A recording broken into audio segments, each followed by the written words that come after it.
போன வீடியோல வேநாட்டுக்கு வர வரைக்கும் பார்த்தோம். இங்க வேநாட்டுக்கு வந்ததுக்கு அப்புறமா ஒரு போட்ல இருந்தவங்க சரியா சாப்பிடல. அவங்க எல்லாம் இப்ப கீழே இறங்கினதுக்கு அப்புறம் சாப்பிட ஆரம்பிச்சாங்க. இந்த அண்ணன் தான் ஆடை வச்சு ஃபன் பண்ணிக்கிட்டு இருந்தாரு.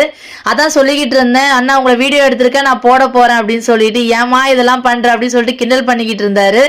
இவங்க எல்லாம் சாப்பிட்டு முடிக்கிறதுக்கும் வண்டி வரதுக்கும் சரியா இருந்தது. ஊருக்குள்ள போனா கொஞ்சம் தூரம் நடந்து போகணும், பொருள் எல்லாம் ஏத்திட்டு போறதுக்காக டிராக்டர் பேசியிருந்தாங்க. முதல் வண்டியில லேடிஸ் கொஞ்சம் பேரும் குழந்தைங்களும் அப்புறம் பேக் எல்லாத்தையும் ஏத்தி அனுப்பிச்சாச்சு.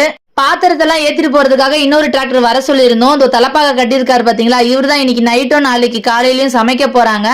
போன இடத்துல யாருமே லேடிஸை வேலையே காட்டல, ஜென்ஸை எல்லா வேலையும் பாத்துக்கிட்டாங்க. ரொம்ப ஜாலியா இருந்தது. இந்த மாதிரி அடிக்கடிக்கு ட்ரிப் நடந்தா நல்லாதான் இருக்கும் அப்படின்ற மாதிரி தான் இருந்தது.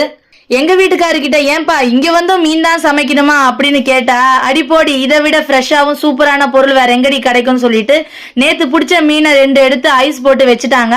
இன்னைக்கு நைட் இந்த 2 மீனை தான் குழம்பு வச்சு சமைச்சு தர போறாங்க எங்களுக்கு. 2 மீனும் சேர்ந்து மொத்தம் ஒரு 12 கிலோ இருக்கும். இந்த மீன் தான் நீ சமைக்க போறாங்க. அதுக்கப்புறம் 2 ஆடையும் வண்டியில ஏத்துனாங்க. எது எப்படியோ இன்னைக்கு நம்ம சமைக்கிற வேண்டிய வேலை கிடையாது.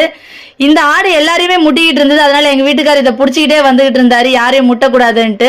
டிராக்டர்ல போகும்போது ஒரு வழி ஆயிட்டோம். ஏன்னா ரோட்ல அந்த அளவுக்கு நல்லா இல்லை, ஆனா இடம் சூப்பரா இருந்தது, பாக்குறதுக்கே ரொம்ப அழகா இருந்தது. 2 சைடுமே ரொம்ப கஷ்டமா தான் இருந்தது டிராக்டர்ல போகும்போது. ஏன்னா பொருள் எல்லாம் ஏத்திக்கிட்டு நாங்களும் அதுலயே போய்கிட்டு இருந்தோம். 2 பக்கமும் பாக்குறதுக்கு ரொம்ப அழகா இருந்தது இடம். என்னோட பசங்க 2 பேரும் இன்னொரு 4-5 பேரும் சேர்ந்து நாங்க நடந்துகிட்டு வரோம். வண்டியில வரல, கொஞ்சம் வேடிக்கை பார்த்துட்டு ஜாலியா வரும் சொல்லிட்டு நடந்துட்டு வந்தாங்க.